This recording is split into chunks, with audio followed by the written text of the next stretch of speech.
Hello students, good evening. Learn 24 academy में आपका स्वागत है। देखिए स्टूडेंट्स, हम पढ़ रहे हैं एकलव्य मॉडल रेजिडेंशियल स्कूल के लिए जीके एंड जीएस वाला सेक्शन देख रहे हैं। तो ये जो एकलव्य मॉडल रेजिडेंशियल स्कूल के लिए जो लेक्चर्स लाए गए, ये चाहे principal, PGT, TGT, hostel warden, accountant, junior, मतलब आप किसी भी एग्जाम के लिए, ईमेल्स वाले एग्जाम के लिए अगर ये लेक्चर्स देख रहे हैं तो आपके लिए बहुत ज़्यादा इंपॉर्टेंट है, क्योंकि इसमें हम कवर करा रहे हैं जीके जीएस के साथ में।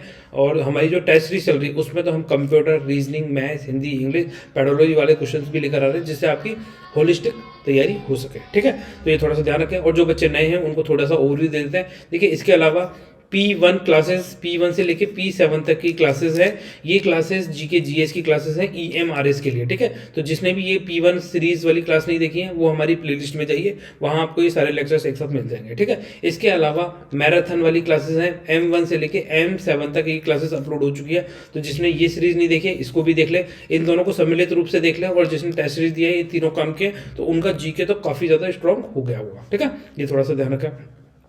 इसके अलावा आज हम इसका करेंगे एम एड। ठीक है, इसमें हम अब क्या कर रहे हैं, काफ़ी बच्चों की डिमांड आई थी कि क्वेश्चन आंसर फॉर्म में हमें कंप्लीट कराया जाए। तो हमारे ये जो क्वेश्चन आंसर जो हमने टेस्ट सीरीज में बनाए, इनसे बेस्ट क्वेश्चन, मतलब हमने कोशिश करी है बेस्ट टू बेस्ट क्वेश्चंस आपके लिए बनाने की। तो हमारी तरफ से तो ये सबसे बेस्ट क्वेश्चंस हैं। ठीक है, तो थोड़ा सा ध्यान रख सकते हैं, यहाँ से आपको अपने एग्जाम में क्वेश्चंस देखने को भी मिल सकते हैं, ये वाले क्वेश्चंस। तो ये थोड़ा सा ध्यान रख सकते हैं। हालांकि अब ये क्या है, 60 क्वेश्चंस तक हो गए हैं इसमें। ठीक है, तो ये अगर अब भी देखिए कोई टेस्ट सीरीज ज्वाइन करना चाहे तो वो क्या कर सकता है, मुझे इस नंबर पर, यहाँ पे नंबर नहीं लिखा हुआ, कोई बात नहीं, अब मैंने वो प्रचार नहीं कर रहा हूँ, पर अगर किसी को टेस्ट सीरीज फिर भी चाहिए हो तो 8111881611 पे मुझे कांटेक्ट कर सकता है। ठीक है, इन टेस्ट के लिए, ये टेस्ट आपके लिए मैं व्हाट्सएप पे कंडक्ट करा लूँगा। जैसे दो टेस्ट आप, जैसे 2 टेस्ट सुबह दे दीजिए, 2 टेस्ट शाम को दे दीजिए, तो उस हिसाब से भी आप अपनी तैयारी का आकलन कर सकते हैं कि आप किस स्तर की तैयारी कर रहे हैं। अगर इनमें कुछ कमी है तो आप एग्जाम से पहले उनको सुधारने का प्रयास कर सकते हैं। और जो लास्ट के 3 टेस्ट हैं ये तो बहुत ही ज़्यादा इंपॉर्टेंट है, क्योंकि इनमें बहुत ज़्यादा डीप रिसर्च करके बिल्कुल हूबहू पेपर जैसा क्वेश्चन बनाए जा रहे हैं, है ना, कि आपके एग्जाम में वो क्वेश्चन आपको देखने को मिल जाए। तो उस तरीके से मेहनत की जा रही है इसमें, तो ये थोड़ा सा ध्यान रख सकते हैं। आ जाइए, तो अब करते हैं क्वेश्चन आज का। ये अपना EMRS जीके जीएस वाला सेक्शन देख लेते हैं। ठीक है, बिना टाइम वेस्ट किए। हालांकि मैंने थोड़ा टाइम वेस्ट कर दिया, उसके लिए सॉरी, वो चीज़ें बताना जरूरी है कुछ नए बच्चों को। ठीक है, तो जो पुराने बच्चे हैं वो थोड़ा सा वीडियो को स्किप कर लें, है ना। और इसके अलावा अब आ जाइए, टेस्ट सीरीज 7 से क्वेश्चन करते हैं। पहला क्वेश्चन है, prime minister Narendra Modi launch जनजाति आदिवासी न्याय महाअभियान फ्रॉम विच स्टेट। ठीक है, तो इसमें से कौन से स्टेट से प्रधानमंत्री नरेंद्र मोदी के द्वारा ये जनजाति आदिवासी न्याय महाअभियान स्कीम को लॉन्च किया गया है। ठीक है, तो आपके सामने 4 ऑप्शन है। पहला हो गया मध्य प्रदेश, दूसरा है छत्तीसगढ़, तीसरा है बिहार और चौथा है झारखंड। तो जल्दी से इसका आंसर कमेंट सेक्शन में लिखें। आप वीडियो को पॉज करके इसका आंसर कमेंट सेक्शन में लिखें, मैं इसका आंसर आपको बताता हूँ। ठीक है, तो मैं आपको 10 सेकंड देता हूँ। हालांकि मैं 4-5 सेकंड ही दूंगा, इससे ज़्यादा सेकंड दूंगा नहीं, मैं आंसर बता दूंगा। उससे पहले आप अपनी तरफ से इसका आंसर करने की कोशिश। देखो, बहुत सारे बच्चे बिहार और मध्य प्रदेश तो नहीं है इसका आंसर, अब कंफ्यूज होंगे छत्तीसगढ़ है झारखंड।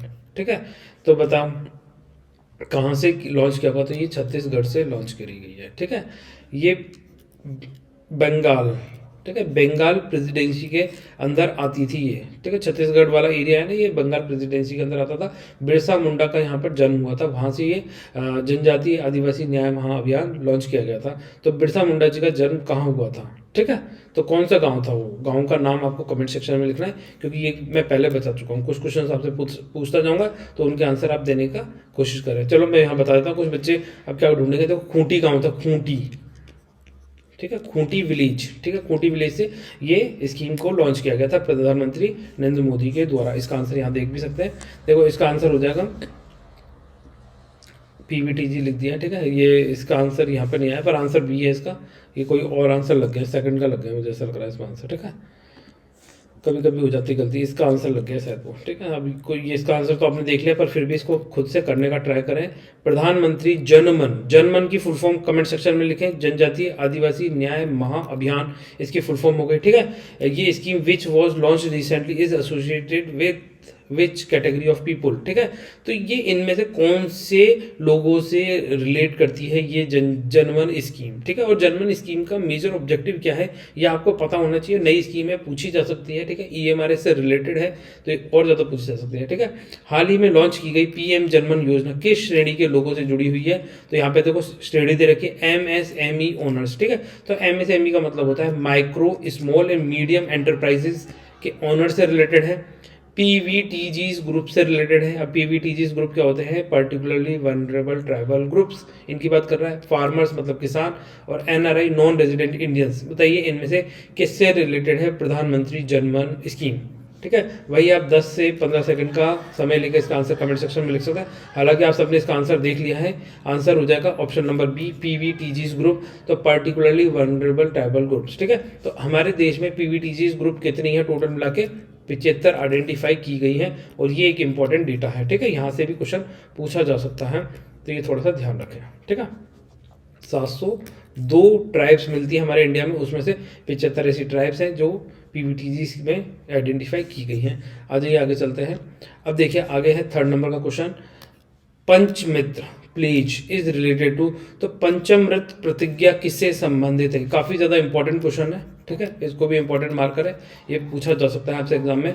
तो किससे रिलेटेड, पॉवर्टी इरेडिकेशन मतलब गरीबी उन्मूलन से इसका संबंध है। इंफ्रास्ट्रक्चर डेवलपमेंट मतलब बुनियादी ढांचे का विकास कराना है। कॉम्बेटिंग क्लाइमेट चेंज, ठीक है, जलवायु परिवर्तन का मुकाबला करने के लिए है।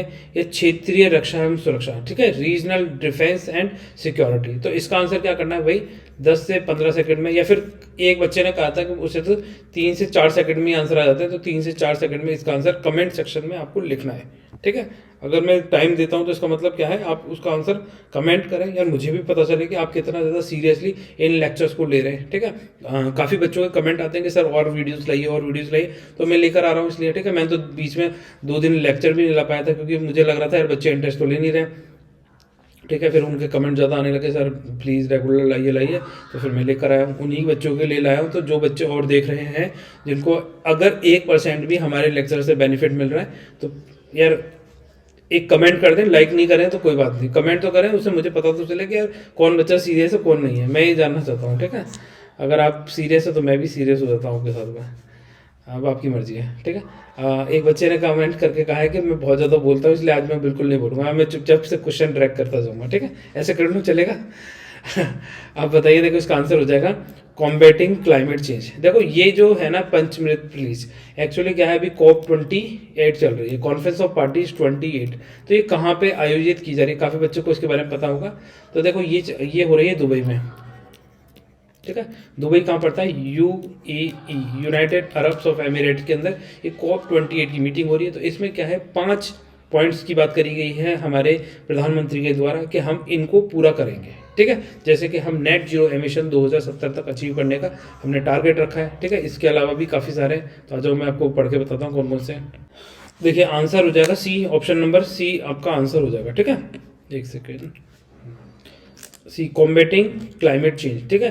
तो ये जो COP28 हुई है, ठीक है, तो इसमें क्या है, पंचामृत का संबंध किससे है, क्लाइमेट चेंज से रिलेटेड है। ये पहला पॉइंट याद कर लें।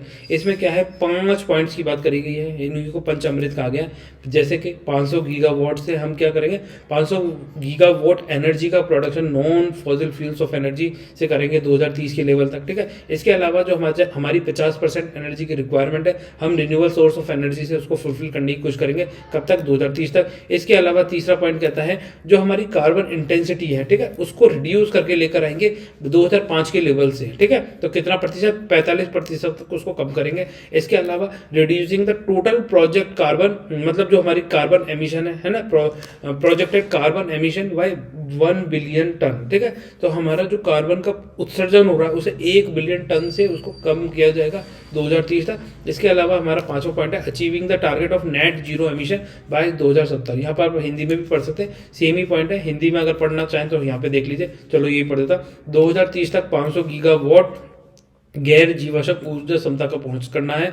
भारत की ऊर्जा आवश्यकता का 50% नवीनीकरण ऊर्जा मतलब रिन्यूएबल सोर्स ऑफ एनर्जी से पूरा करना है, जो 2030 तक के मतलब हमारा टारगेट है कि 2030 तक का जो लेवल होगा उस तक कम करेंगे, है ना। 2030 तक अर्थव्यवस्था की कार्बन तीव्रता को 2005 के स्तर से 45% कम करना है, और 2030 तक कुल अनुमानित जो हम एक्सपेक्टेड है कार्बन उत्सर्जन 1 बिलियन टन तक उसे हम कम करने की कोशिश करेंगे, और 2070 तक शुद्ध शून्य उत्सर्जन का लक्ष्य प्राप्त करेंगे, ठीक है। तो ये जो नेट जीरो एमिशन का सिंपल सा मतलब है, जितना हम कार्बन का प्रोडक्शन करेंगे उतना ही हम उस कार्बन को कंज्यूम कर लेंगे, एब्जॉर्व कर लेंगे, ठीक है। तो ये क्या हो जाएगा, नेट जीरो हो जाएगा। एनवायरनमेंट में क्या होगा, बिल्कुल भी आपको कार्बन बढ़ती हुई नहीं दिखाई देगी, ठीक है। जितनी प्रोड्यूस हो रही है उतनी ही वो कंज्यूम भी कर ली जा रही है, तो ये वाली बात कह रहा है, ठीक है। तो ये पंचमृत थोड़ा सा याद रखना, यहाँ से कई बार क्वेश्चन पूछा जा सकता है। अब ये नेक्स्ट चलते हैं, अब देखिए क्वेश्चन नंबर 4, ठीक है। क्वेश्चन नंबर 4 से पहले अपन करते हैं मैथ्स का क्वेश्चन है, तो ये भी काफ़ी ज़्यादा इंपॉर्टेंट है ये करना, ठीक है। तो क्वेश्चन नंबर ये 28 करते हैं, ठीक है। मैथ्स के क्वेश्चन ध्यान बताइए, ठीक है। तो देखिए यहाँ पर आपके सामने एक चार्ट है, ठीक है। अब ये बताओ, काफ़ी बच्चे इस क्वेश्चन को देखो और खुद से इसको सॉल्व करने का ट्राई करें, क्योंकि मैं ये क्वेश्चन इसलिए लेकर आ रहा हूँ जिससे आपके जो क्वेश्चन, कई बच्चे सोचते हैं ना मैथ्स का है, इसमें चार्ट है, इसको कौन पढ़ेगा और इससे टाइम वेस्ट हो जाएगा। हालांकि देखो मैं थोड़ा सा ज़्यादा बोल रहा हूँ, उस बच्चे को थोड़ी सी प्रॉब्लम है, जिनको भी थोड़ी सी प्रॉब्लम है, तो भाई ये और बच्चों के लिए भी लेक्चर्स हैं जिनको क्या है एफिशिएंसी बहुत कम है, वो एग्जाम में क्या है मैथ्स के क्वेश्चन छोड़ जाते हैं, बिल्कुल इजी क्वेश्चन छोड़ जाते हैं, तो उनकी भी कैपेसिटी थोड़ी सी एनहेंस की जा सके, इसलिए मैं लेक्चर लेकर आ रहा हूँ, ठीक है। तो आप थोड़ा सा कोऑपरेट करें उन बच्चों के साथ में। तो देखिए यहाँ पे क्वेश्चन नंबर 28 क्या कह रहा है, क्वेश्चन नंबर 28 कह रहा है कि यहाँ पर आपको ये एक चार्ट सा दिया गया है ना, यहाँ पे आपको ये बार डायग्राम्स दिए गए।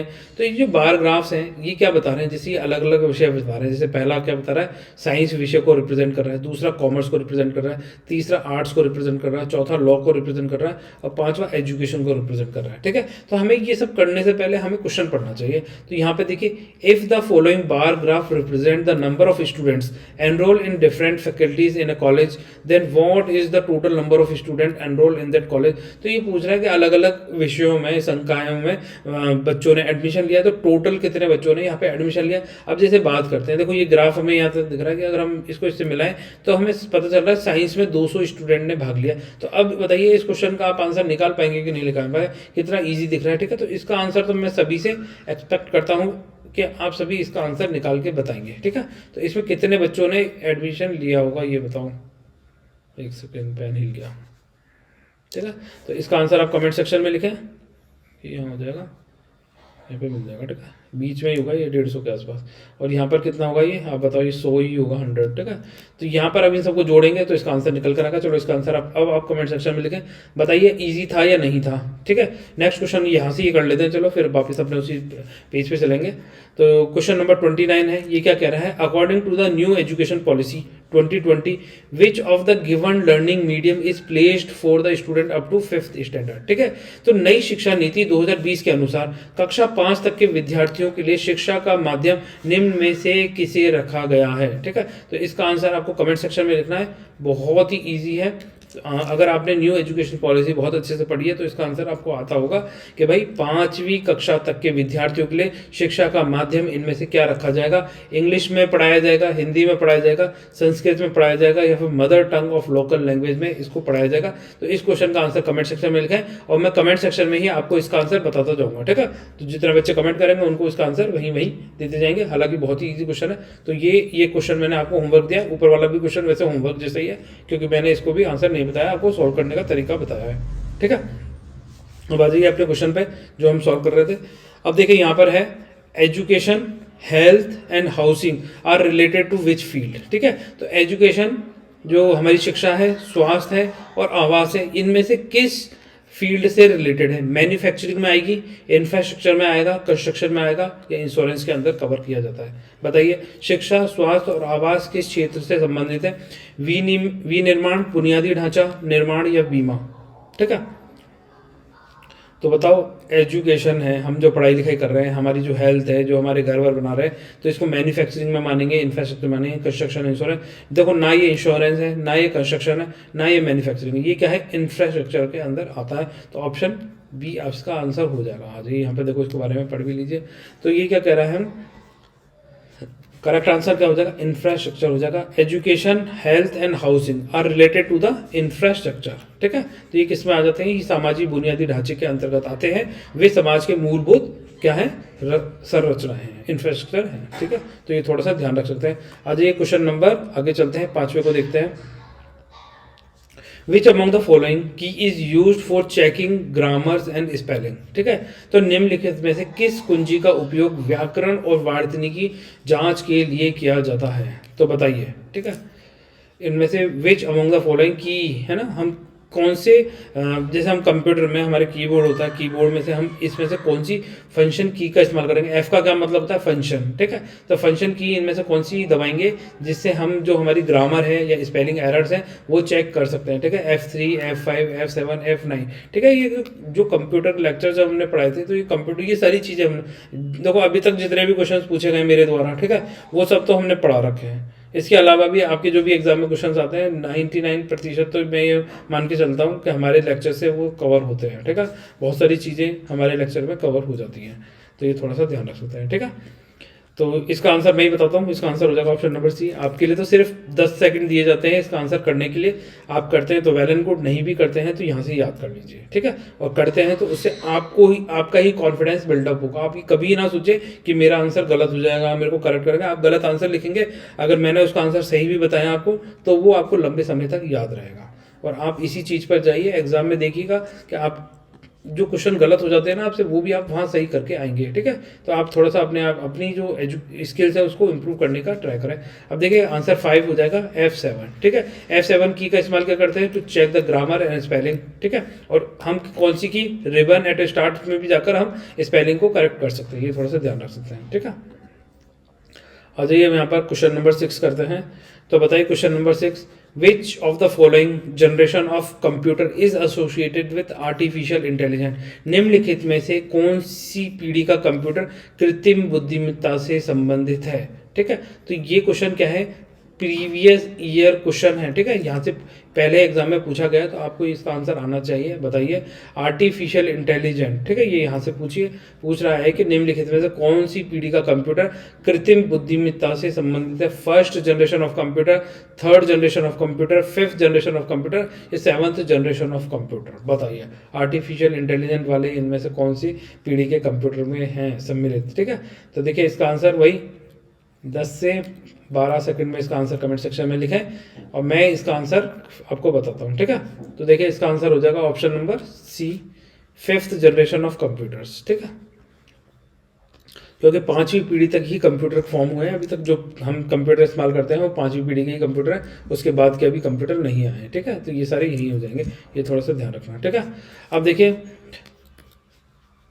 यहाँ पे पढ़ता हूँ, fifth generation of computer includes the new computer programming architecture, semantics of the programming language, relations database, linguistics theory, artificial intelligence, interface systems and so on. बहुत सारी चीज़ें इसके अलावा, ठीक है। हिंदी में भी आप पढ़ सकते हैं कि 5वीं पीढ़ी के कंप्यूटर के बारे में चर्चा में नई कंप्यूटर प्रोग्रामिंग वास्तुकला शामिल है, प्रोग्रामिंग भाषाओं, शब्दार्थ, संबंध परक डेटाबेस, भाषा विज्ञान सिद्धांत, कृत्रिम बुद्धि, हस्तक्षेप प्रणाली इत्यादि सम्मिलित होती है फिफ्थ जनरेशन ऑफ कंप्यूटर में। मतलब आप सिंपल से याद रखें, सबसे एडवांस जनरेशन है ये कंप्यूटर की अभी तक, ठीक है। हम जो इस्तेमाल कर रहे हैं ये सबसे एडवांस जनरेशन है और ये फिफ्थ जनरेशन है। इसमें सारी चीज़ें क्या है, हम बहुत हाई लेवल की एडवांस यूज़ कर रहे हैं, तो ये थोड़ा सा ध्यान रख सकते हैं।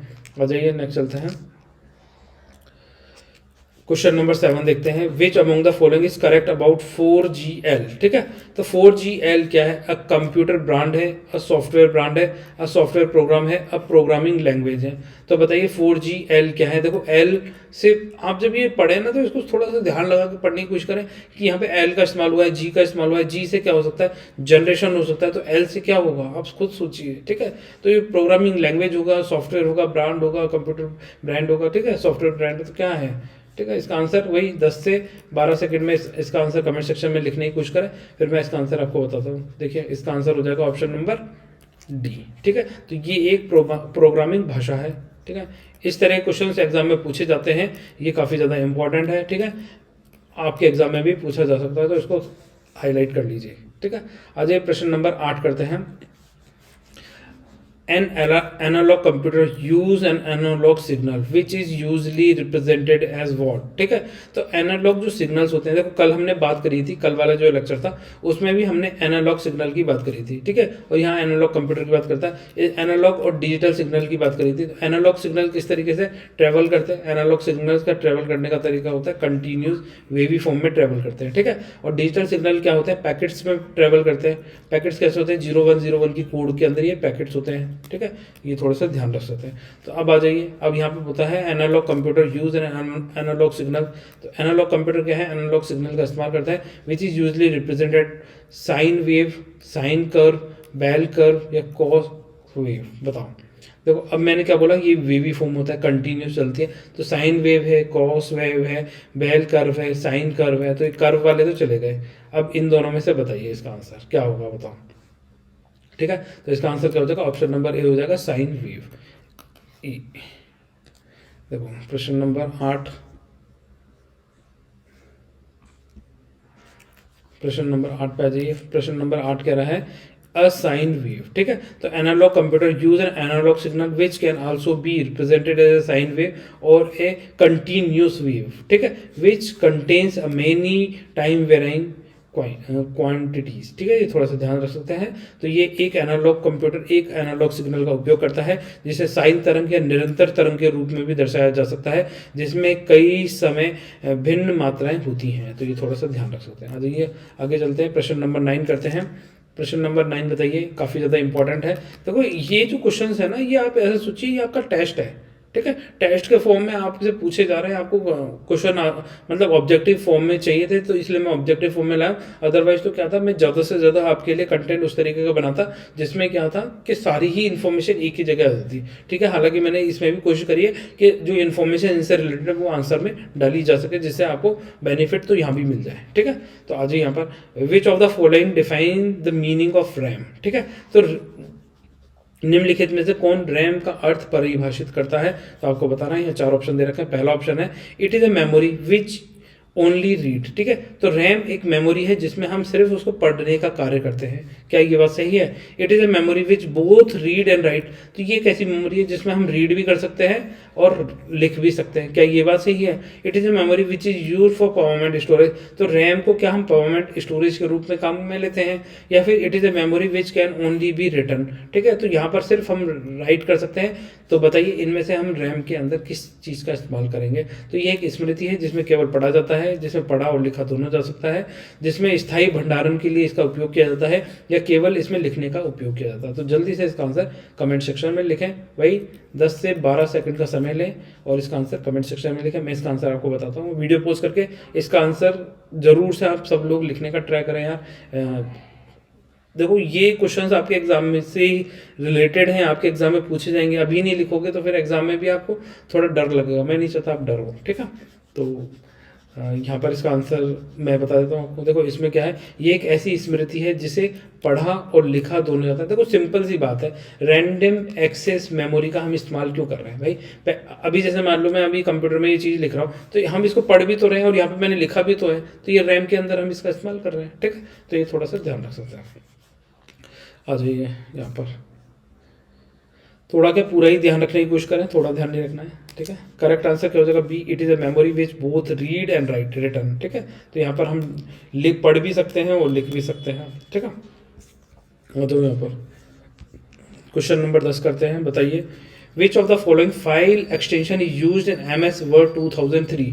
ठीक है, तो 2003 में हम कौन सा फाइल एक्सटेंशन इसमें इस्तेमाल करते हैं? अगर हम 2003 के बाद मतलब 2007, 8, 9, 10 में अगर इस्तेमाल कर रहे होते तो हम कौन सा फाइल एक्सटेंशन इस्तेमाल करते हैं, वो भी बताना है। ठीक है, पहले क्या था, जैसे मान लीजिए MS वर्ड क्या है, यहाँ पे हम डॉक्यूमेंट तो देखते हैं, तो यहाँ पे क्या हो जाएगा .doc। ठीक है, ये वाला एक्सटेंशन हो जाएगा। अगर हम इसके बाद देख रहे हैं तो यहाँ पर X लग गया है। ठीक है, तो 2003 के बाद से हम कौन सा इस्तेमाल कर रहे हैं? .docx, और उससे पहले .doc इस्तेमाल कर रहे हैं। तो अभी तो आंसर क्या हो जाएगा? ये। ठीक है, .doc बी ऑप्शन हो जाएगा। और अगर इसमें लिखा होता है 9 में हम कौन सा इस्तेमाल कर रहे हैं, तो .docx ये वाला बी सी हो जाता फिर आंसर, है ना। तो इस तरीके से थोड़ा ध्यान रखें, पुराने और लेटेस्ट ये सारी चीज़ें आपको जब MS वर्ड पढ़ाया तो वहाँ पर ये बहुत डिटेल में चीज़ें पढ़ाई गई हैं, तो वहाँ से आप इसको ओवरव्यू ले लें। छोटे छोटे लेक्चर से 15-20 मिनट के ही लेक्चर्स बनाए थे मैंने, ठीक है। तो उनमें ज़्यादा से ज़्यादा कोशिश करी थी कि आपको डिटेल में एक ऐसी चीज़ दी जा सके जिससे क्या होगा, आप एग्जाम में क्वेश्चंस गलत ना करें, ठीक है।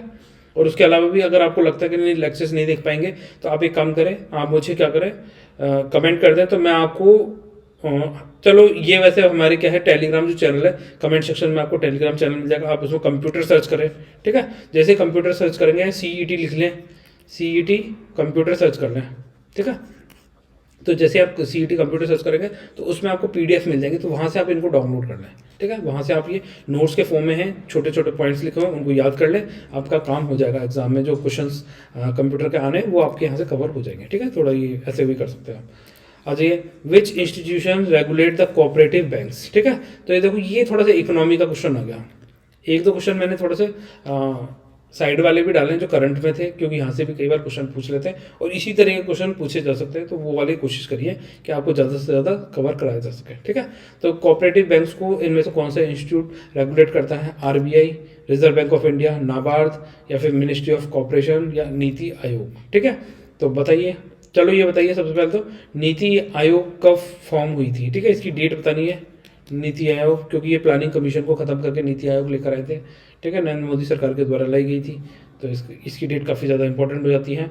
और RBI एक्ट कौन सा है, RBI एक्ट है 1934, 1934 का एक्ट लगता है, ठीक है, RBI एक्ट। तो ये थोड़ा सा ध्यान रख सकते हैं। बताइए अब किसके द्वारा कोऑपरेटिव बैंक को रेगुलेट किया जाता है, तो ऑप्शन नंबर A हो जाएगा, ठीक है। आंसर क्या हो जाएगा, ऑप्शन नंबर A।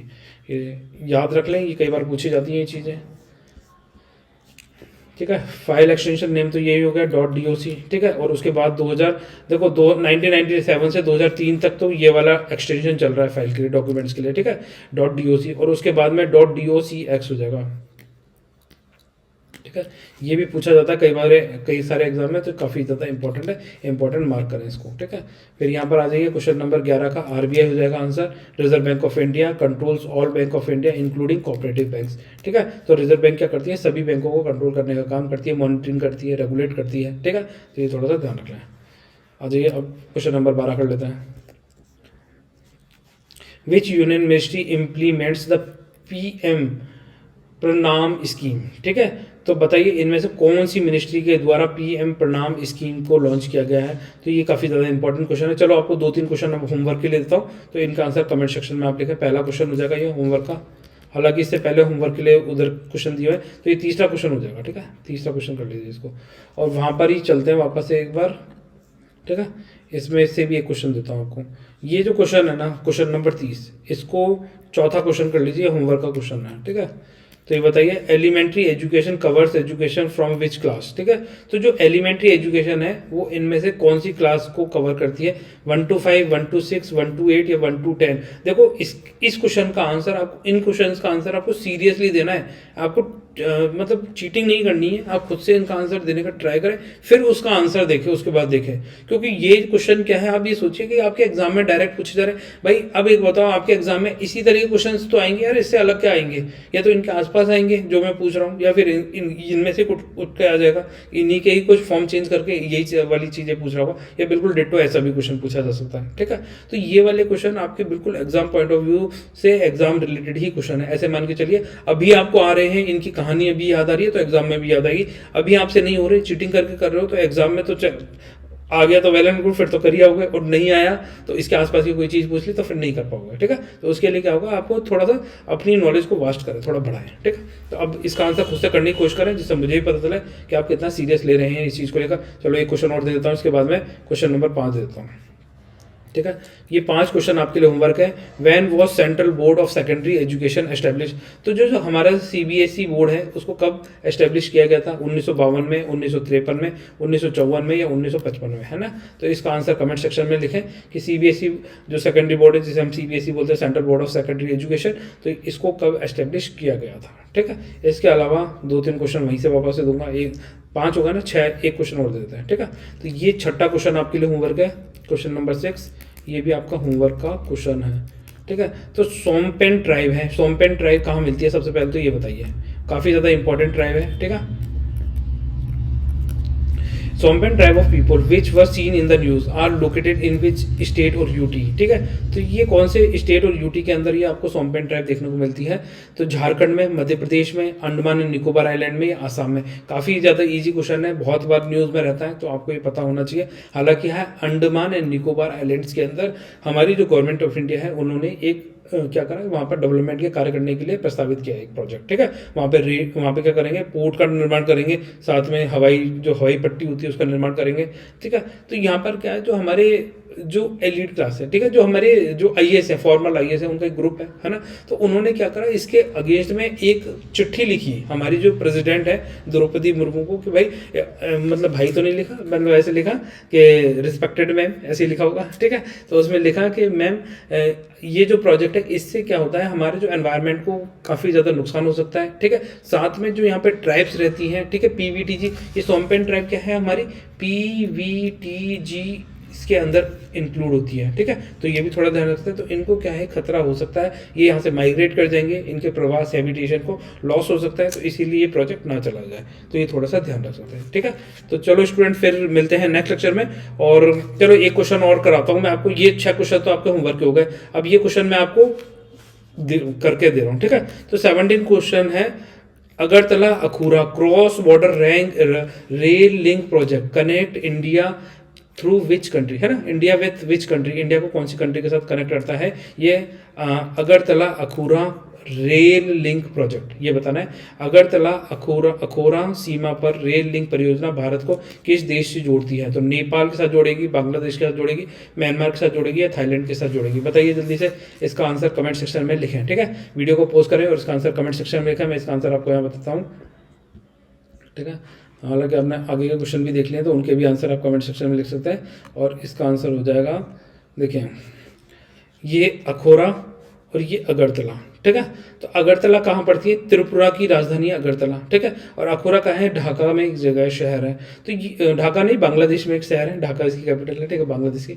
तो ये अखोरा से लेके अगरतला के बीच में ये रेल लिंक प्रोजेक्ट डेवलप किया जा रहा है, जो बांग्लादेश को इंडिया से कनेक्ट करेगा, ठीक है। तो ये थोड़ा सा ध्यान रख सकते हैं। अब यहाँ पे जो त्रिपुरा और यहाँ पर ये लोकेशन देख रहे हैं, ये वाली मैं लाइन बना रहा हूँ, ये वाली है ना, तो ये क्या है कि आसाम है, ठीक है। तो ये मेघालय आ जाता है ऊपर, यहाँ पर ये बांग्लादेश के साथ बॉर्डर शेयर करता है और आसाम उसके ऊपर है। तो आसाम काफ़ी लंबा चौड़ा फैला हुआ है, तो ये थोड़ा सा ध्यान रख सकते हैं कि आसाम की बाउंड्री काफ़ी स्टेट के साथ में मर्ज होती है। तो आपको कमेंट सेक्शन में ये भी लिख के बताना कि आसाम अपनी जो लैंड बाउंड्री है कितने हमारे अदर स्टेट के साथ में शेयर करता है, ठीक है। तो ये इस तरह के क्वेश्चन भी कई बार पूछ लेते हैं, ज्योग्राफिकल क्वेश्चन है, हालांकि आपके एग्जाम में आने की संभावना कम है, पर यहाँ पर हमारे जो ज्योग्राफी से हो और जो टीचर्स वाला एग्जाम दे रहे हैं, चाहे टीजीटी पीजीटी वाले, तो उनके लिए इंपॉर्टेंट हो जाता है लोकेशन वाइज क्वेश्चन, ठीक है। तो ये थोड़ा सा ध्यान रख सकते हैं। तो फिर स्टूडेंट मिलते हैं नेक्स्ट लेक्चर में, तब तक के लिए बाय, आप सब लोग खुश रहें। और ये 5-6 क्वेश्चन पूछे, इनके आंसर कमेंट सेक्शन में लिखें। और आपको कोई भी डाउट हो तो आप मुझे व्हाट्सअप भी करके पूछ सकते हैं, या फिर आप मुझे कमेंट सेक्शन में भी पूछ सकते हैं, ठीक है। तो फिर स्टूडेंट मिलते हैं नेक्स्ट लेक्चर में, तब तक के लिए बाय, आप सब लोग खुश रहें, अपना ध्यान रखें, ठीक है।